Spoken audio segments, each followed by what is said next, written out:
한서연의 삶은 언제나 조용하고 잔잔한 바다 같았다. 그녀는 도시의 번잡함과는 거리가 먼 작은 어촌 마을에서 나고 자랐다. 해풍에 그을린 건강한 피부와 검은 눈동자는 바다의 깊이와 평온함이 함께 담겨 있었다. 서연은 대학에서 해양 생물학을 전공했지만 졸업 후에는 마을로 돌아와 어부인 아버지를 돕고 해산물을 가공하는 작은 공방을 운영하고 있었다.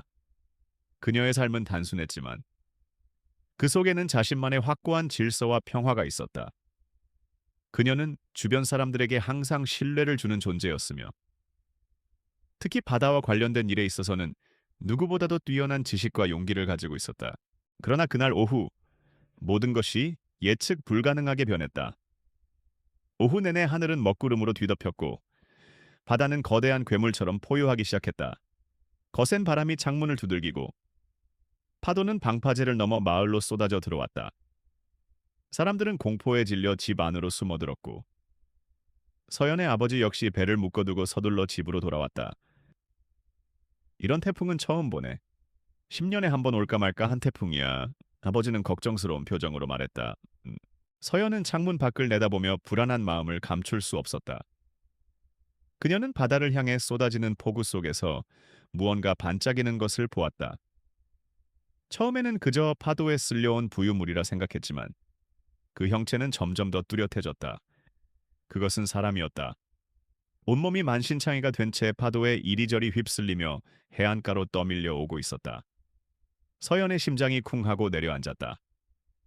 그녀는 망설일 틈도 없이 우비를 걸치고 밖으로 뛰쳐나갔다. 서연아 어디가 위험해. 아버지가 소리쳤지만 그녀는 이미 빗속으로 사라진 뒤였다. 해안가에 도착했을 때 그녀는 쓰러져 있는 남자를 발견했다. 그의 얼굴은 피투성이었고 의식은 희미했다.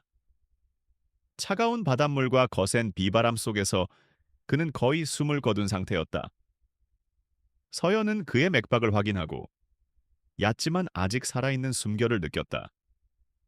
그녀는 자신의 지식과 경험을 총동원해 응급처치를 시작했다. 먼저 그의 몸을 따뜻하게 감싸고 기도를 확보했다. 남자의 몸은 이미 얼음장처럼 차가웠다. 서연은 그를 부축해 가까운 공방으로 옮기려 했지만 그의 몸은 생각보다 훨씬 무거웠다. 그녀는 자신의 공방에 있는 밧줄과 낡은 썰매를 이용해 그를 조심스럽게 끌고 갔다.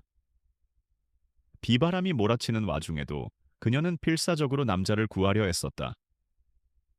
그녀의 머릿속에는 오직 한 가지 생각뿐이었다. 이 사람을 살려야 한다.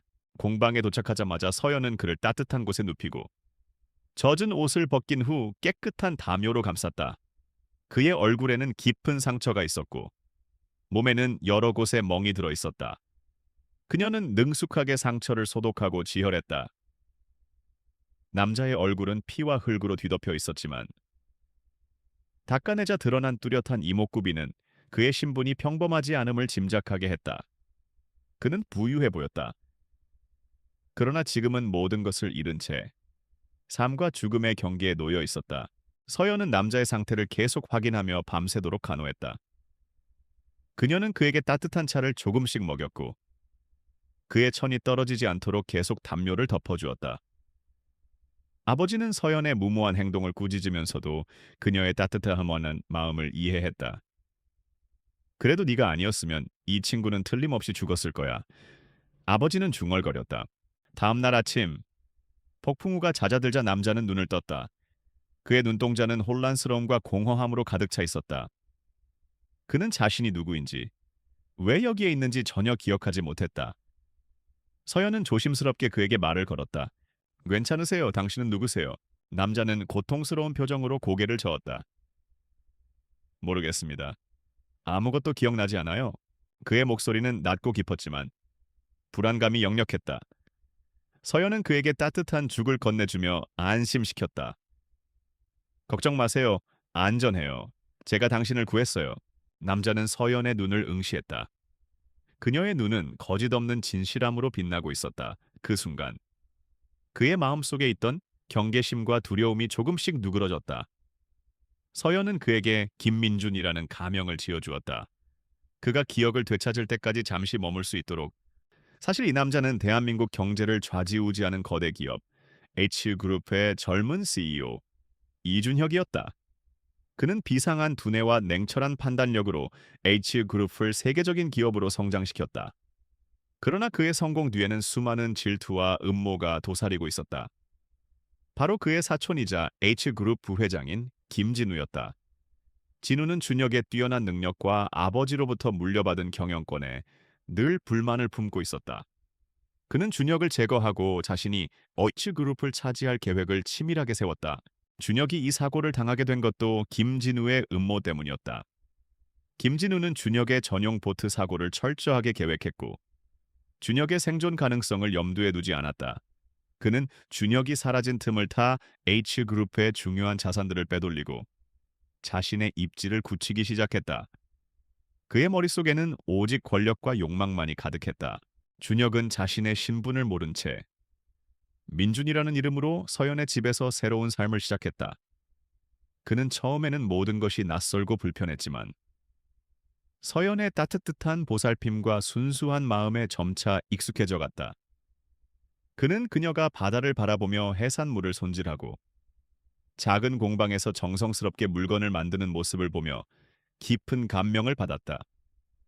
그의 삶은 항상 숫자와 계약서, 회의실의 차가운 공기로 가득 차 있었지만 이곳에서는 자연의 소리와 사람의 온기가 느껴졌다. 준혁은 자신의 무의식 속에 남아있는 기억의 파편들을 더듬었다. 높은 빌딩, 넥타이를 맨 사람들, 그리고 끊임없는 경쟁.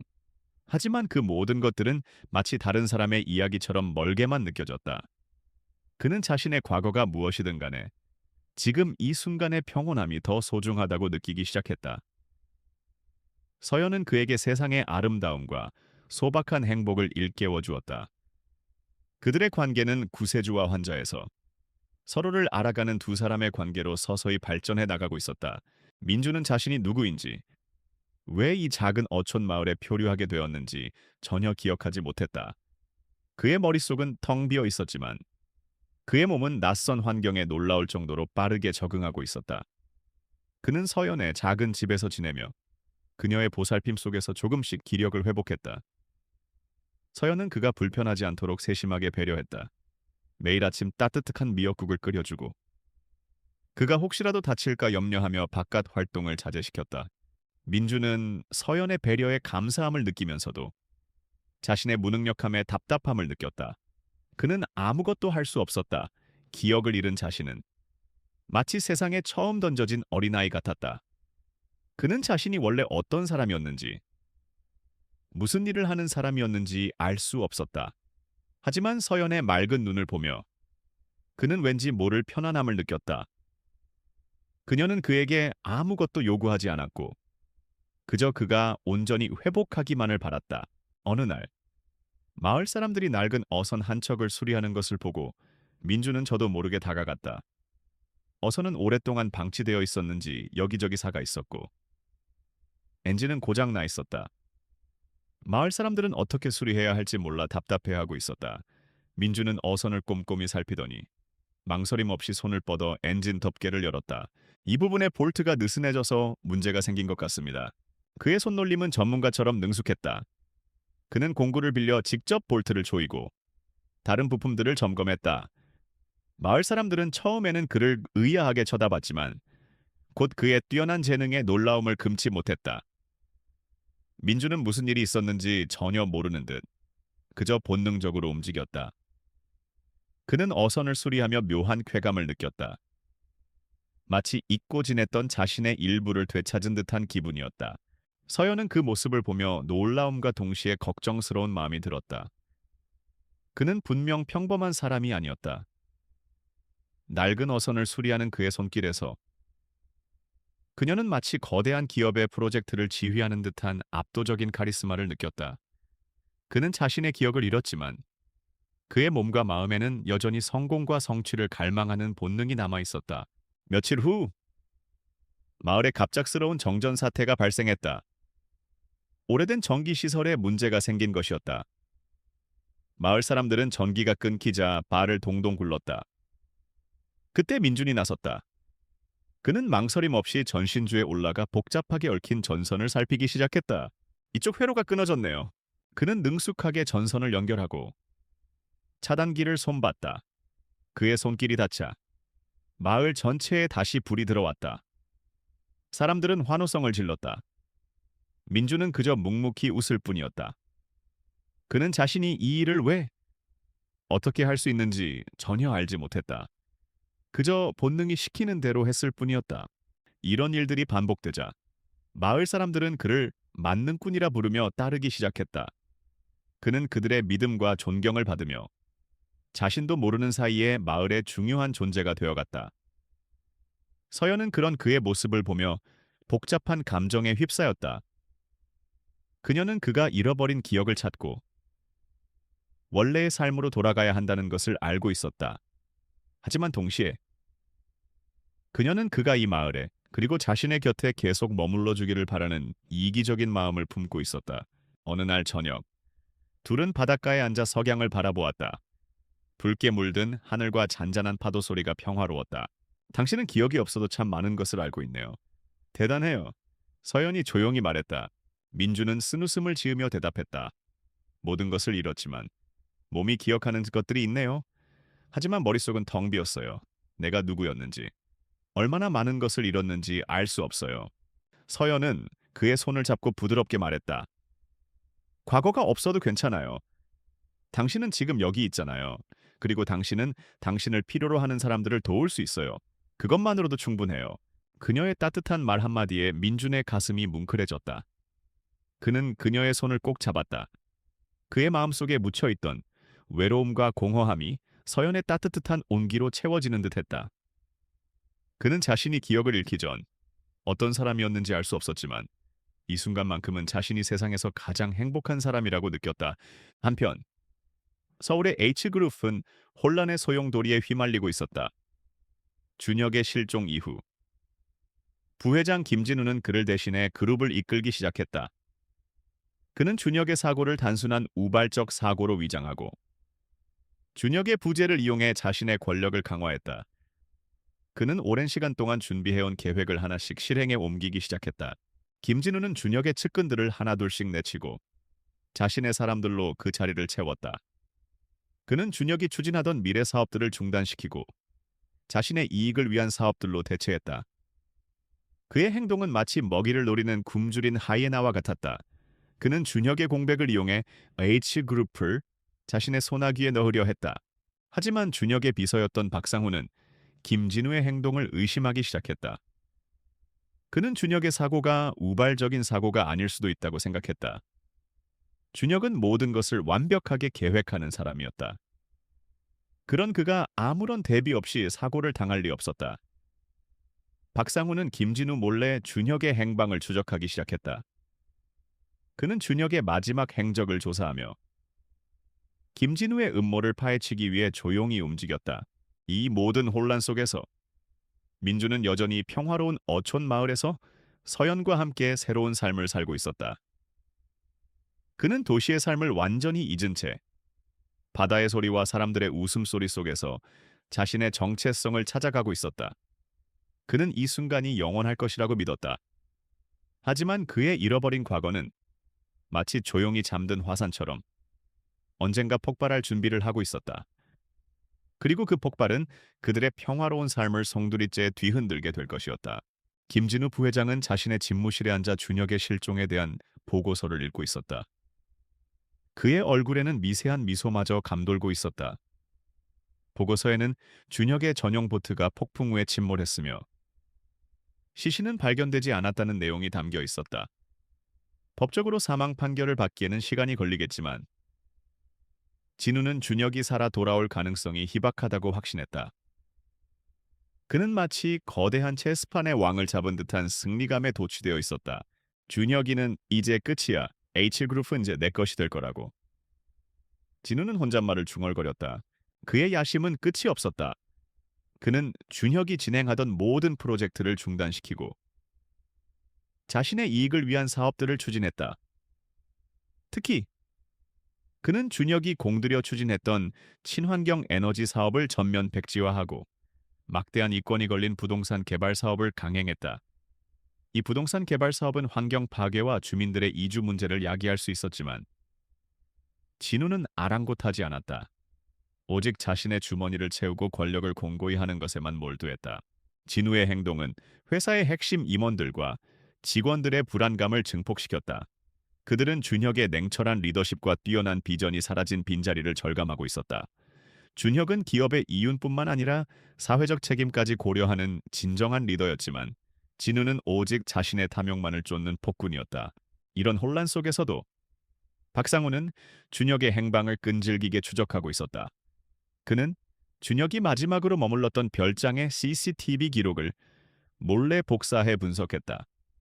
기록 속에는 보트를 타고 바다로 나가는 준혁의 모습과 함께 멀리서 그를 감시하는 수상한 차량의 모습이 찍혀 있었다. 박상우는 직감적으로 이 사고가 단순한 사고가 아님을 확신했다. 그는 자신의 목숨을 걸고 준혁의 생존 가능성을 찾아 헤맸다. 한편 어촌마을의 민주는 서연과 함께 평온한 나날을 보내고 있었다.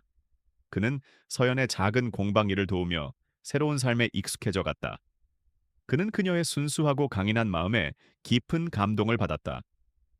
그녀는 도시의 세련됨과는 거리가 멀었지만 그녀의 내면은 누구보다도 강하고 아름다웠다. 그녀는 그에게 바다에서 나는 해산물의 종류와 특징, 그리고 자연과 공존하는 삶의 지혜를 가르쳐 주었다. 어느 날, 마을 주민들이 개발업자들에게 시달리고 있다는 소문이 들려왔다. 개발업자들은 마을의 아름다운 해안가에 거대한 리조트를 짓기 위해 마을 사람들에게 땅을 팔 것을 강요하고 있었다. 그들은 법을 교묘하게 피해가며 사람들을 협박하고 마을의 평화를 깨뜨렸다. 마을 사람들은 힘없는 자신들의 처지에 좌절하고 있었다. 민주는 그들의 이야기를 듣고 묘한 분노를 느꼈다.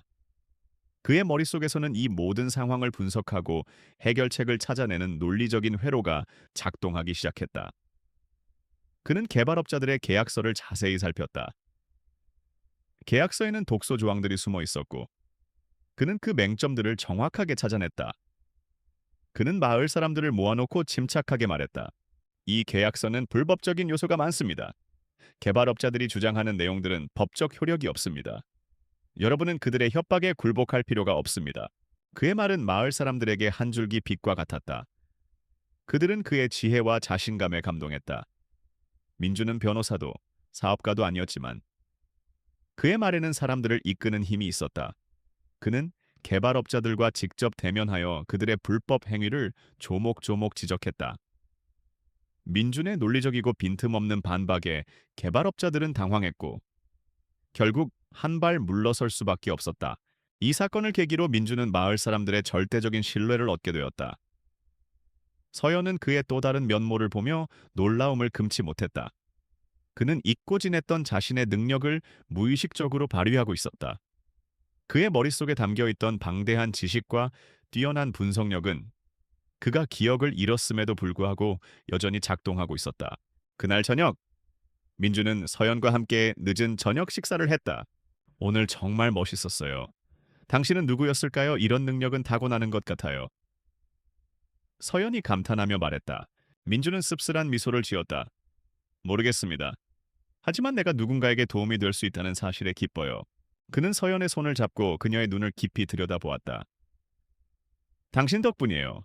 당신이 아니었으면 저는 아직도 아무것도 할 수 없는 무기력한 존재였을 거예요. 그의 진심 어린 말에 서연의 가슴이 따뜻해졌다.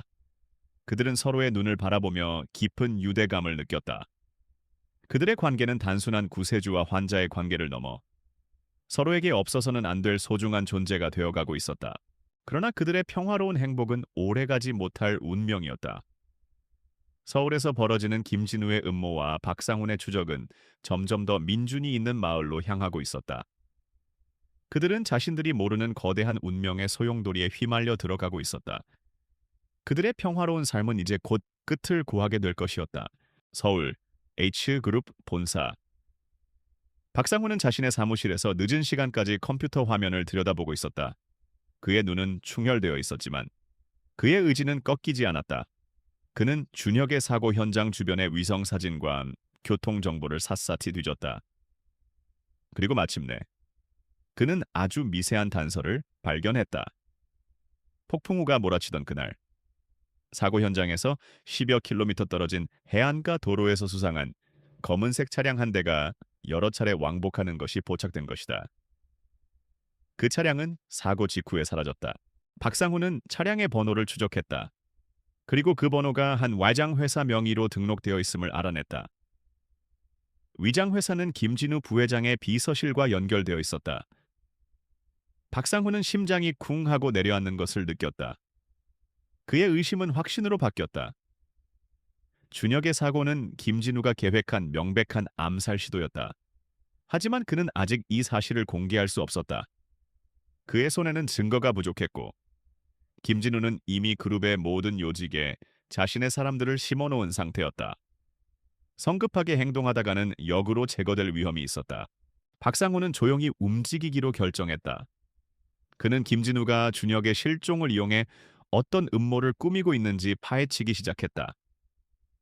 그는 김진우가 준혁의 친환경 에너지 사업을 중단시키고 자신의 이권이 걸린 부동산 개발 사업을 강행하려 한다는 사실을 알게 되었다. 박상훈은 이 모든 음모를 막기 위해서는 준혁이 살아있음을 증명하고 그를 다시 IH그룹으로 복귀시켜야 한다고 생각했다. 그는 자신이 가진 모든 인맥과 정보를 동원해 준혁의 생존 가능성을 찾아 나섰다. 한편 어촌 마을의 민주는 마을 사람들의 신뢰를 얻으며 행복한 나날을 보내고 있었다.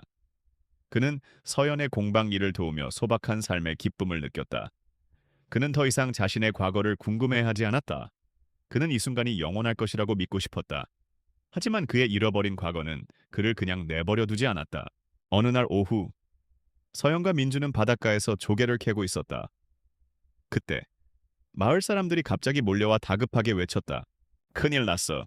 해일 경보가 내려졌어. 갑작스러운 해일 경보에 마을은 혼란에 빠졌다. 마을 사람들은 서둘러 높은 곳으로 대피하기 시작했다. 서연과 민준 역시 마을 사람들과 함께 산비탈로 향했다. 그때 서연은 발을 헛디뎌 넘어졌고 발목을 심하게 삐었다. 괜찮아요, 서연 씨. 민주는 그녀를 부축하려 했다. 저는 괜찮아요. 당신부터 피해요. 해일이 오고 있어요. 서연은 고통스러운 얼굴로 민준에게 소리쳤다. 하지만 민준은 그녀를 두고 갈 수 없었다. 그는 서연을 안아들고 산을 향해 달리기 시작했다. 그의 발걸음은 빠르고 힘찼다. 그는 과거에 어떤 운동선수였는지 아니면 어떤 특수 훈련을 받은 사람이었는지 알 수 없었지만 그의 몸은 본능적으로 위기 상황에 반응했다. 그때 뒤에서 거대한 파도 소리가 들려왔다. 민주는 뒤를 돌아보았다. 거대한 파도가 모든 것을 집어삼킬 듯이 밀려오고 있었다. 그는 마지막 힘을 짜내 서연을 안고 언덕 위로 뛰어 올라갔다. 파도는 그들의 발치에서 멈췄다. 그들은 가까스로 목숨을 건졌다. 서연은 숨을 헐떡이며 민준을 바라보았다. 당신은 대체 누구예요? 민준은 대답하지 못했다. 그는 방금 자신의 몸이 보여준 반응에 스스로도 놀랐다. 그의 심장은 격렬하게 뛰고 있었다. 그는 무의식적으로 서연을 구하기 위해 자신의 모든 힘을 사용했다. 그 순간 그의 머릿속에 아주 짧은 희미한 영상이 스쳐 지나갔다. 정장 차림의 남자들이 자신을 쫓아오고 그는 그들을 피해 필사적으로 도망치고 있었다. 서연 씨, 제가 어떤 사람인지 저도 모르겠어요. 하지만 분명히 위험한 사람이었던 것 같습니다. 민준의 불안한 목소리에 서연은 그를 안심시키려 했다. 아니에요. 당신은 저를 구했어요. 당신은 좋은 사람이에요.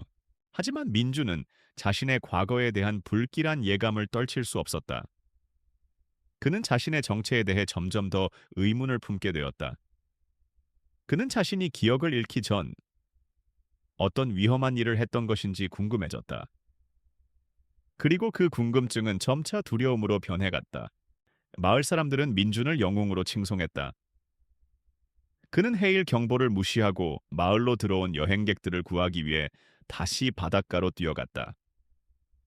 그의 용기와 희생정신은 마을 사람들에게 깊은 감동을 주었다.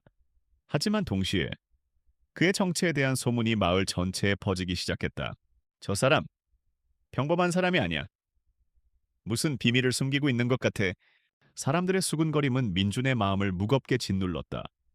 그는 서연과의 행복한 삶을 지키고 싶었지만 자신의 잃어버린 과거는 그를 계속해서 쫓아오고 있었다.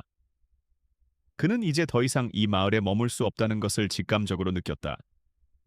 그는 서연과 함께 이 마을을 떠나야 한다고 생각했다. 그들의 평화로운 삶은 이제 완전히 끝을 구하고 새로운 운명의 소용돌이 속으로 들어가게 될 것이었다. 민준과 서연은 마을을 떠나기로 결정했다. 민준은 자신의 존재가 더 이상 마을 사람들에게 평화를 주지 못하고 오히려 불길한 소문의 근원이 된다는 사실을 깨달았다. 그는 서연을 보호하고 싶었다. 그들은 낡은 트럭에 최소한의 짐을 싣고 무작정 도시를 향해 떠났다. 그들의 목적지는 정해지지 않았지만 그들은 서로에게 의지하며 낯선 길을 나섰다. 트럭은 좁고 구불구불한 국도를 따라 달렸다. 그들은 서로에게 기대어 잠이 들기도 하고 조용히 창밖의 풍경을 바라보며 말없이 손을 잡기도 했다. 민준의 마음은 복잡했다. 그는 자신이 기억을 잃기 전 어떤 사람이었을지 두려웠다.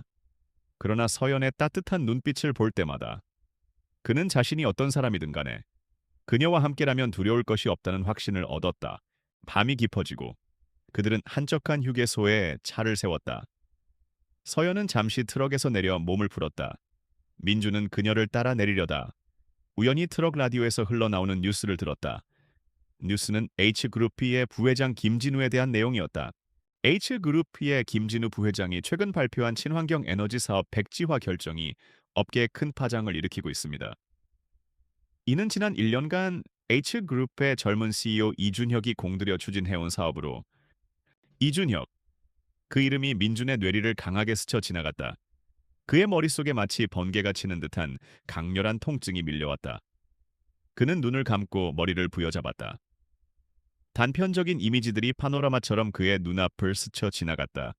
높은 빌딩, 정장 차림의 사람들, 냉철한 목소리로 회의를 주재하는 자신의 모습, 그리고 보트 위에서 자신을 향해 총구를 겨누는 한 남자. 그 남자의 얼굴은 김진우였다. 에이, 민주는 비명을 지르며 바닥에 쓰러졌다. 그의 머릿속에 흩어져 있던 모든 기억의 조각들이 하나로 맞춰지기 시작했다. 그는 자신이 H그룹의 CEO 이준혁이라는 사실을 깨달았다. 그는 김진우의 음모에 의해 사고를 당했고 기억을 잃은 채 이 작은 어촌 마을로 표류해온 것이었다. 서연은 그의 비명 소리를 듣고 달려왔다. 그녀는 고통스러워하는 그의 모습을 보며 당황했다. 무슨 일이에요? 괜찮아요?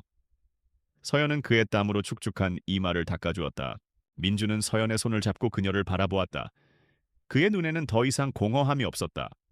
대신 깊은 슬픔과 함께 복잡한 감정이 뒤섞여 있었다. 서연 씨, 미안합니다. 제가 누군지 알았습니다. 서연은 그의 말에 놀란 눈으로 그를 바라보았다. 그녀의 심장은 불안하게 뛰기 시작했다.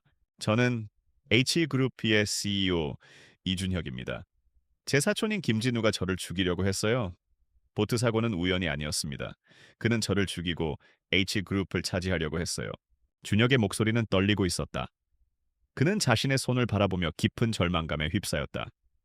그가 서연과 함께 보냈던 행복한 시간들은 모두 거짓말처럼 느껴졌다. 그는 자신의 진짜 모습을 숨긴 채 그녀의 곁에서 평화로운 삶을 누리고 있었다. 그는 자신이 그녀를 속였다는 죄책감에 시달렸다. 서연은 그의 말을 듣고 충격에 휩싸였다. 그녀는 그가 평범한 사람이 아니라는 것을 알고 있었지만 그가 거대 기업의 CEO일 것이라고는 상상조차 하지 못했다. 그녀는 그가 이준혁이라는 사실보다 그들의 관계가 이제 돌이킬 수 없을 만큼 변해버렸다는 사실에 더 큰 슬픔을 느꼈다. 그들의 삶은 완전히 다른 세상에 속해 있었다. 준혁은 서연의 손을 놓았다. 이제 저는 다시 돌아가야 합니다. 김진우가 제 자리를 차지하고 H그룹을 망가뜨리고 있어요. 제 책임입니다. 제가 막아야 해요. 서연은 아무 말도 할 수 없었다. 그녀는 그의 결정을 막을 수 없었다. 그의 삶은 더 이상 작은 어촌 마을에 속해 있지 않았다. 그의 어깨에는 무거운 책임감이 놓여 있었다. 그는 H그룹의 CEO 이준혁으로 돌아가야 했다. 가세요. 당신의 세상으로 돌아가세요. 서연은 가까스로 말을 꺼냈다. 그녀의 목소리는 떨리고 있었다. 준혁은 그녀의 손을 잡고 싶었지만 그럴 수 없었다. 그는 자신의 과거가 그녀의 삶에 어떤 영향을 미칠지 알 수 없었다. 그는 그녀를 위험에 빠뜨리고 싶지 않았다. 그는 그녀를 뒤로 하고 트럭 시동을 걸었다. 트럭은 서서히 움직이기 시작했다. 서연은 묵묵히 그가 떠나는 모습을 바라보았다. 그녀의 눈에서는 뜨거운 눈물이 흘러내렸다. 그들의 짧고 아름다웠던 동화 같은 시간은 끝이 났다. 이준혁은 자신의 제국을 되찾기 위해, 한서연은 자신의 깨져버린 마음을 치유하기 위해 각자의 길을 걷게 되었다. 하지만 그들의 마음속에는 서로에 대한 깊은 그리움과 아쉬움이 남겨져 있었다. 그들은 이제 서로 다른 세상에 살게 되었지만 그들의 운명은 여전히 끈끈하게 연결되어 있었다. 이준혁은 서울로 돌아왔다. 그가 떠나온 지 2달 남짓한 시간이었지만 그의 눈에 비친 H그룹 본사는 전혀 다른 곳처럼 느껴졌다. 예전의 활기 넘치던 분위기는 사라지고 대신 경직되고 불안정한 공기가 감돌고 있었다. 그는 굳게 닫힌 김진우의 집무실 문을 응시했다.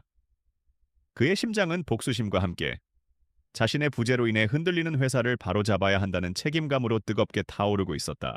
그의 복귀 소식은 순식간에 H그룹 전체에 퍼져나갔다. 이사회는 혼란에 빠졌고 김진우는 경악을 금치 못했다. 그는 준혁이 죽었다고 확신하고 있었기 때문이었다. 김진우는 자신의 집무실에 틀어박혀 준혁의 생존 이유와 자신의 계획에 어떤 차질이 생겼는지 분석하기 시작했다. 그는 준혁을 죽이기 위해 고용한 청부업자들을 조사했지만 그들은 이미 자취를 감춘 후였다. 김진우의 얼굴은 분노와 초조함으로 일그러졌다. 그의 야심은 걷잡을 수 없는 방향으로 치닫고 있었다. 준혁은 자신의 복귀를 공식화하는 첫 번째 이사회 소집을 요청했다.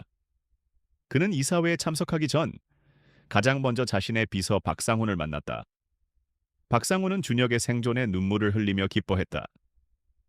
그는 준혁에게 김진우가 꾸민 모든 음모에 대해 자세히 보고했다.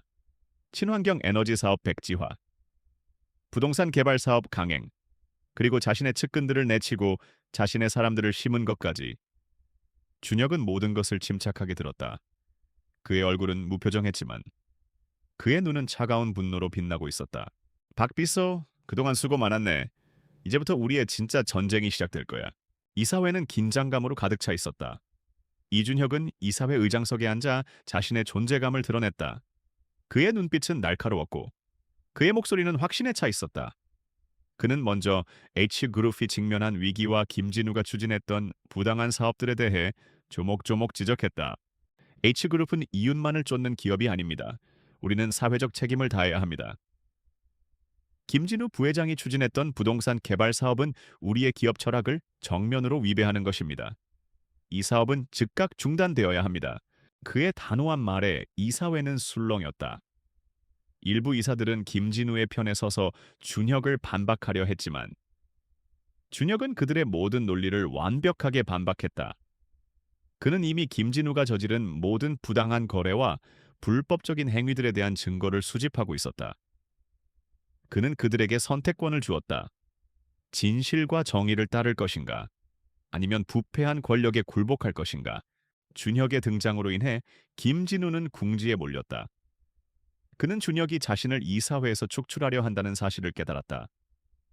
그는 자신의 권력을 지키기 위해 준혁을 음해하는 새로운 계략을 꾸몄다. 그는 언론을 이용해 준혁이 실종 기간 동안 마약과 도박에 빠져 있었다는 허위 사실을 유포했다.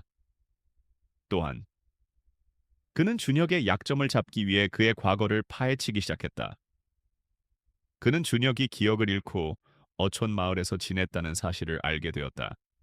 그리고 그는 준혁이 그곳에서 만난 한 여자, 바로 서연의 존재를 알게 되었다.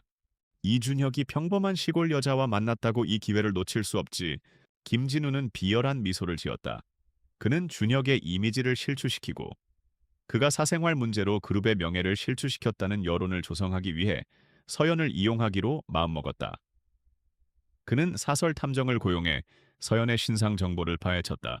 한편 어촌 마을로 돌아온 서연은 모든 것을 잃은 듯한 공허함을 느꼈다. 준혁과 함께 보냈던 행복한 시간들은 꿈처럼 느껴졌다. 그녀는 다시 예전의 삶으로 돌아가려 노력했지만 모든 것이 예전 같지 않았다. 그녀의 마음은 준혁의 빈자리로 인해 텅 비어 있었다.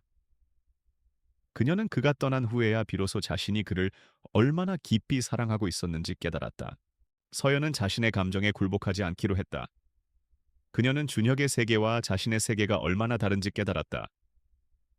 그녀는 그에게 어울리는 사람이 되기로 결심했다. 그녀는 그를 만나기 위해, 그와 함께하기 위해 자신의 삶을 변화시키기로 마음먹었다.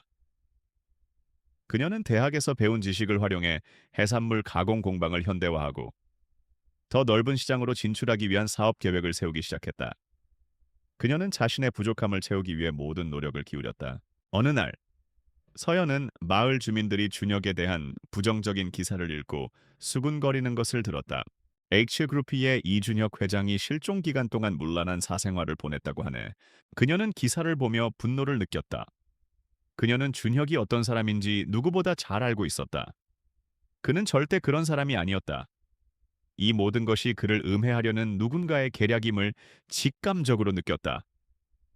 그녀는 준혁이 자신 때문에 공영에 처할 수도 있다는 생각에 불안해졌다. 그녀는 그를 돕고 싶었다. 하지만 그녀는 어떻게 해야 할지 몰랐다. 그녀는 자신이 할 수 있는 일이 아무것도 없다는 사실에 좌절했다. 서연은 준혁을 위해, 그리고 자신을 위해 강해지기로 결심했다. 그녀는 자신의 삶을 개척하고 그에게 어울리는 사람이 되어 언젠가 당당하게 그의 곁에 서리라 다짐했다. 그들의 재회는 아직 멀고 험난했지만 그들의 마음은 서로를 향해 굳게 연결되어 있었다. 그들의 운명은 이제 막 시작된 거대한 소용돌이 속에서 다시 한번 얽히게 될 것이었다. 이준혁은 김진우의 비열한 언론 플레이에 맞서기 위해 대대적인 방역에 나섰다. 그는 기자회견을 열기로 결정했다. 박상우는 우려를 표했다. 부회장님이 심어놓은 기자들도 많습니다. 자칫하면 역공을 당할 수 있습니다. 하지만 준혁의 의지는 확고했다. 그는 진실을 말하고 RT그룹의 비전을 다시 한번 제시해야 한다고 생각했다. 기자회견장에는 수많은 기자들이 몰려들었다. 카메라 플래시가 터지고 기자들의 질문 공세가 쏟아졌다. 준혁은 단상에 올라섰다. 그의 얼굴은 예전처럼 냉철했지만 그의 눈빛은 그 어느 때보다 강렬했다. 그는 준비된 원고를 읽는 대신 기자들을 하나하나 응시하며 솔직하게 자신의 이야기를 시작했다. 여러분, 저는 지난 2달 동안 기억을 잃은 채 한 작은 어촌 마을에서 지냈습니다. 저의 실종은 단순한 사고가 아니었습니다. 누군가의 치밀한 계획에 의한 것이었습니다. 그리고 그 범인은 바로 H그룹의 부회장 김진우입니다.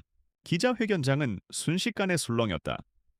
준혁은 계속해서 김진우의 음모와 그가 저지른 비리들을 폭로했다. 그는 친환경 에너지 사업 백지화, 부동산 개발 사업 강행, 그리고 비자금 조성 등 김진우가 저지른 모든 불법 행위들에 대한 증거를 제시했다. 그는 언론이 보도했던 자신의 사생활에 대한 소문들 또한 모두 거짓임을 밝혔다. 저는 기억을 잃은 차에 살았지만 그 시간 동안 저는 많은 것을 배웠습니다. 저는 이웃만을 쫓는 삶이 아니라 사람과 자연을 존중하는 삶의 중요성을 깨달았습니다. 저는 AKH그룹을 다시 한번 사람과 사회에 기여하는 기업으로 만들 것입니다. 이것이 바로 제가 다시 돌아온 이유입니다. 준혁의 기자회견은 전 국민에게 큰 충격을 주었다. 그의 솔직하고 진심 어린 고백은 사람들의 마음을 움직였다. 여론은 순식간에 준혁의 편으로 돌아섰다. 김진우는 모든 것을 잃었다. 그의 비리는 낱낱이 밝혀졌고 그는 검찰의 수사를 받게 되었다. H그룹은 다시 준혁의 손에 들어왔고 그는 가장 먼저 김진우가 중단시켰던 친환경 에너지 사업을 다시 추진하기 시작했다. 준혁은 자신의 승리에 취하지 않았다. 그는 자신의 잃어버린 시간 동안 얻었던 깨달음을 되새기며 H그룹의 기업 철학을 근본적으로 바꾸어 나갔다. 그는 직원들의 복지를 강화하고 사회적 약자들을 위한 지원 사업을 확대했다. 그는 더 이상 냉철하고 완벽한 기계가 아닌 인간적인 온기를 가진 리더로 변모했다. 그의 변화는 직원들에게 깊은 감동을 주었고 그들은 다시 한번 준혁을 믿고 따르기 시작했다. 한편 서연은 준혁의 기자회견을 보며 눈물을 흘렸다. 그녀는 그가 자신의 이름은 거론하지 않은 채 자신과 함께 보냈던 시간들을 소중한 깨달음의 시간이라고 표현한 것에 깊은 감동을 받았다. 그녀는 그가 자신을 보호하고 자신의 삶을 존중해주고 있다는 사실을 깨달았다. 그녀는 더 이상 주저하지 않았다. 그녀는 그가 돌아온 것처럼 자신도 변화해야 한다고 생각했다. 서연은 자신의 공방을 재정비했다. 그녀는 작은 규모의 공방을 확장하고 온라인 판매 시스템을 구축했다. 그녀는 해양 생물학 지식을 활용해 해산물을 활용한 새로운 가공식품들을 개발했다. 그녀의 제품들은 친환경적이고 건강한 제품으로 입소문을 타기 시작했다. 그녀는 이제 단순한 시골 아가씨가 아니라 자신의 사업을 성공적으로 이끌어가는 당당한 사업가로 성장하고 있었다. 어느 날, 서연은 서울에서 열리는 식품 박람회에 참가하게 되었다. 그녀는 자신의 제품들을 홍보하며 많은 사람들을 만났다. 그때 그녀의 앞에 한 남자가 나타났다. 그는 H그룹의 박상훈 비서였다. 한서연 씨 맞으시죠? 이준혁 회장님께서 한서연 씨를 만나고 싶어 뭐 하십니다. 서연의 심장이 쿵 하고 내려앉았다. 그녀는 준혁을 만날 준비가 되었는지 스스로에게 물었다. 그녀는 더 이상 과거의 나약한 자신이 아니었다. 그녀는 당당하게 고개를 들고 말했다. 네, 박람회가 끝나고 뵙겠습니다. 두 사람의 재회는 이제 곧 다가오고 있었다. 그들은 서로의 세계에서 각자의 방식으로 성장했다. 한 사람은 자신의 제국을 되찾고 다른 한 사람은 자신의 꿈을 이루었다.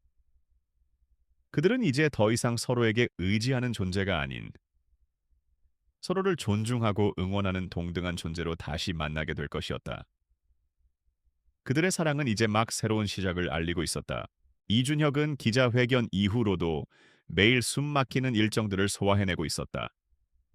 그는 H그룹의 모든 부서를 직접 방문하며 직원들의 사기를 북돋았고 김진우가 망가뜨렸던 프로젝트들을 정상화시키는데 모든 노력을 기울였다. 그의 리더십과 추진력은 예전보다 더욱 강력해졌고 직원들은 그의 변화에 깊은 신뢰를 보냈다. 그러나 그의 마음속 한구석에는 여전히 불안감이 자리 잡고 있었다. 바로 김진우였다. 그는 김진우가 순순히 패배를 인정할 사람이 아니라는 것을 누구보다 잘 알고 있었다. 그는 김진우의 동태를 예의주시하며 그의 다음 수를 예상하고 있었다. 그리고 그의 예상은 빗나가지 않았다. 김진우는 자신의 비리 혐의로 검찰 수사를 받게 되었지만 그는 여전히 자신의 권력과 인맥을 이용해 준혁을 무너뜨리려 했다.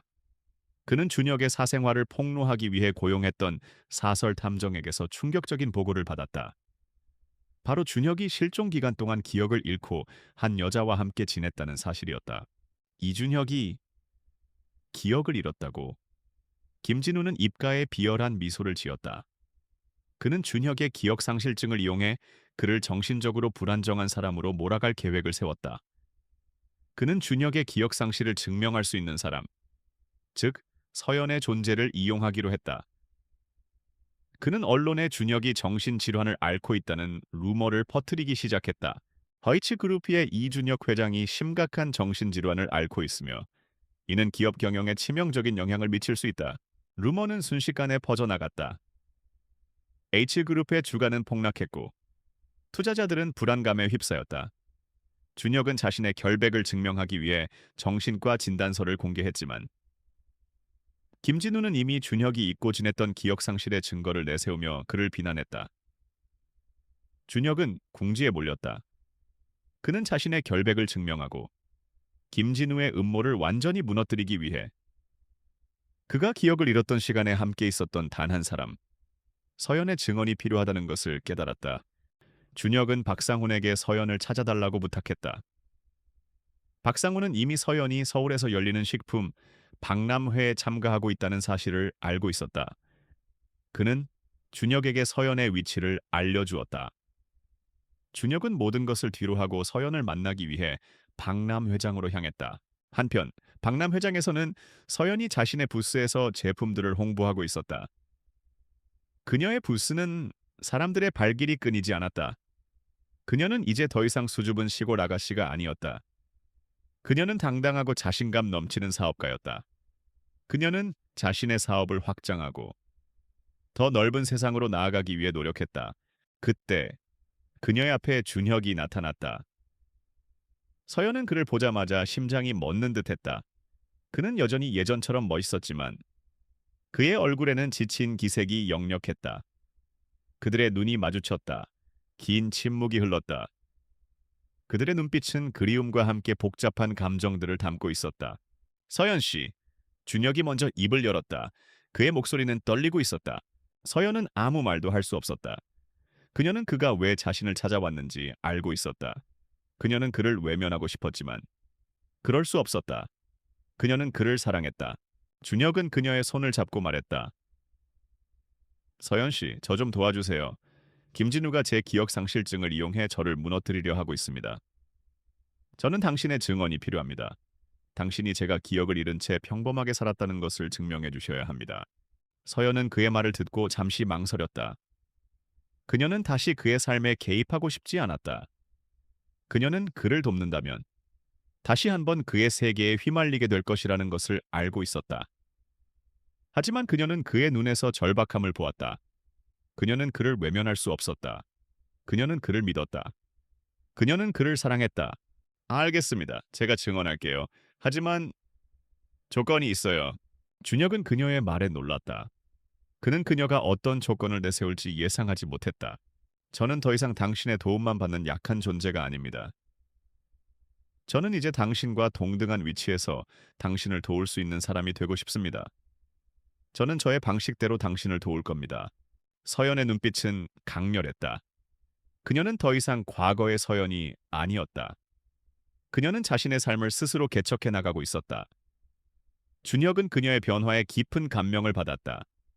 그는 그녀가 제시한 조건을 받아들였다. 알겠습니다. 저는 당신의 모든 결정을 존중하겠습니다. 그리고 미안합니다. 당신을 다시 제 삶에 끌어들여서. 서연은 고개를 저었다.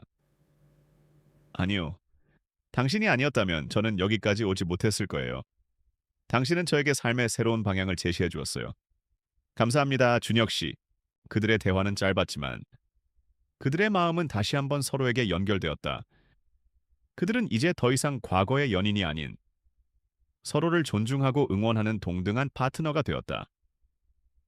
그들은 함께 김진우의 음모에 맞서기로 결정했다. 그들의 재회는 단순한 로맨스가 아닌 정의를 위한 동맹의 시작이었다. 이준혁과 한서연은 김진우의 음모를 무너뜨리기 위해 치밀한 계획을 세웠다.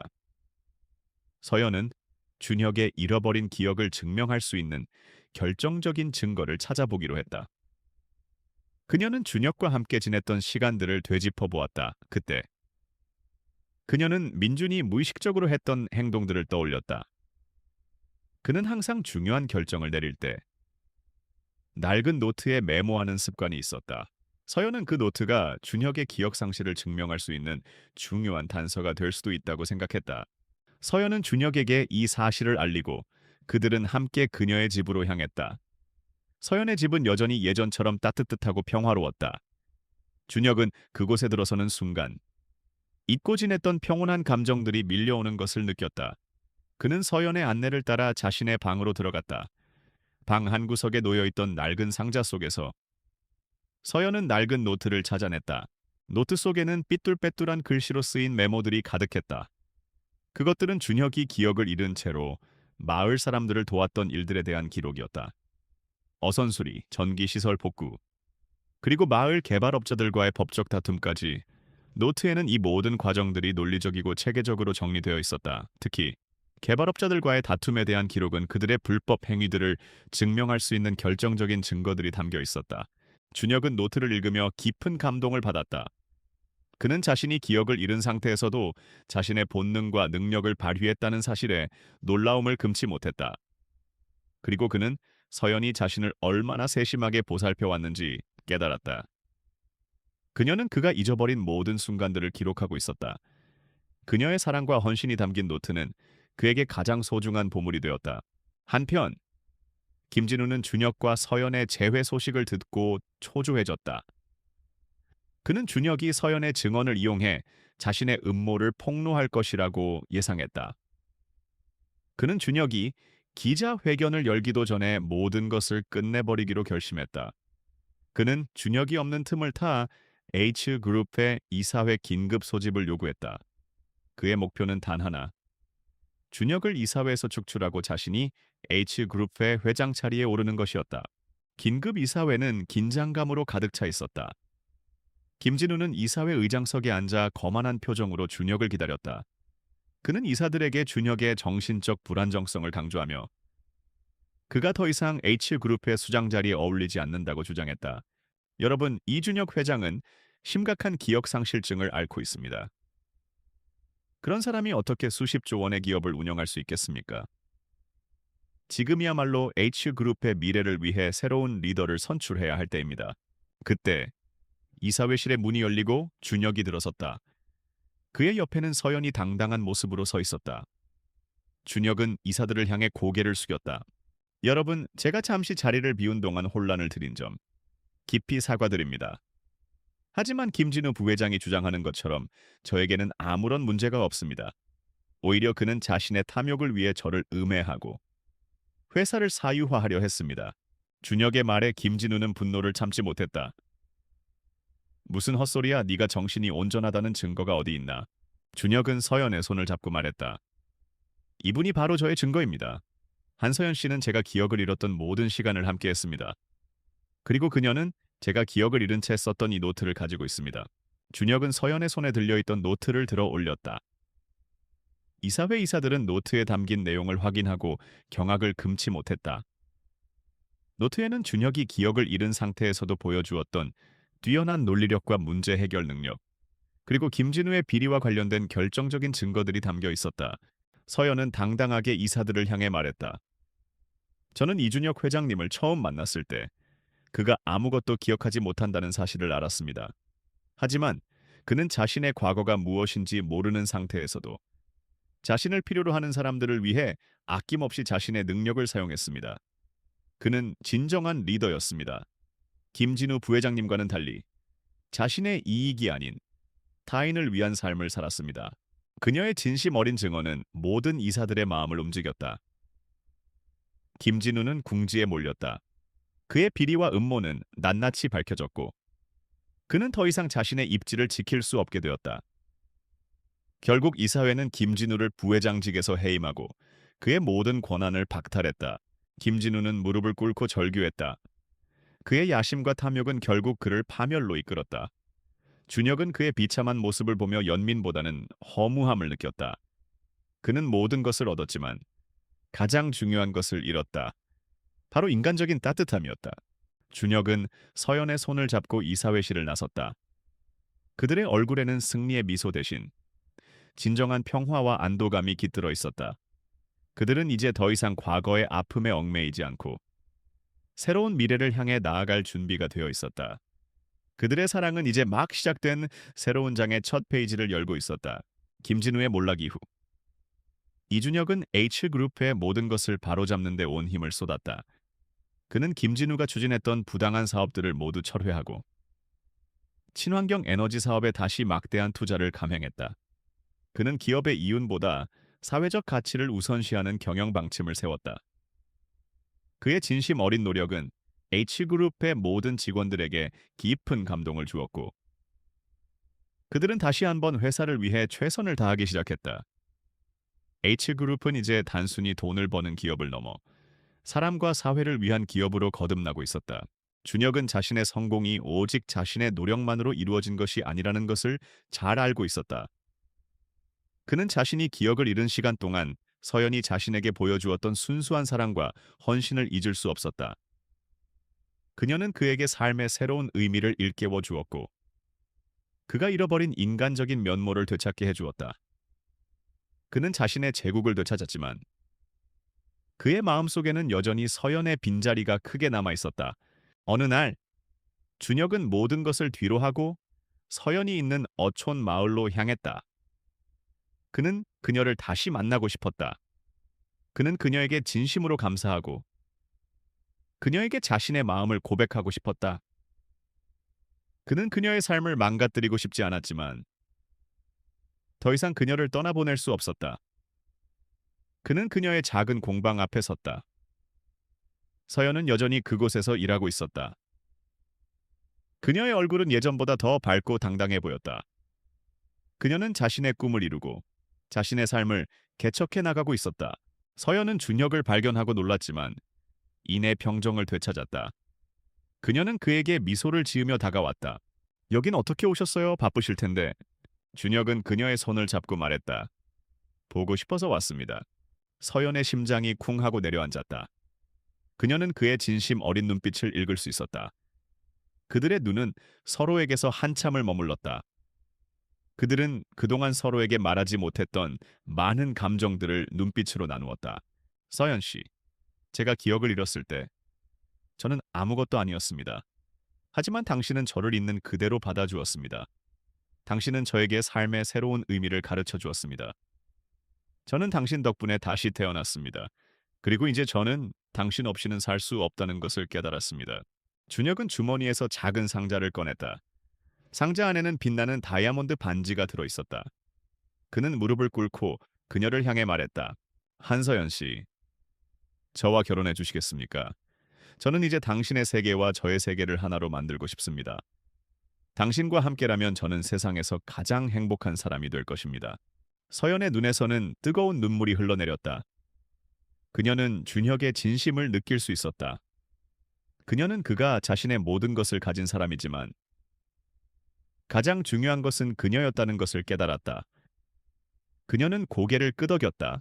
네, 당신과 결혼할게요. 준혁은 그녀의 손에 반지를 끼워 주었고 그녀를 따뜻하게 안아주었다. 그들의 사랑은 우여곡절 끝에 결실을 맺었다. 그들의 사랑은 단순히 남자와 여자의 사랑을 넘어 서로의 삶을 변화시키고 서로를 더 나은 사람으로 만들어준 위대한 사랑이었다. 두 사람은 결혼식을 올리고 준혁은 H그룹의 본사를 어촌마을로 옮기기로 결정했다.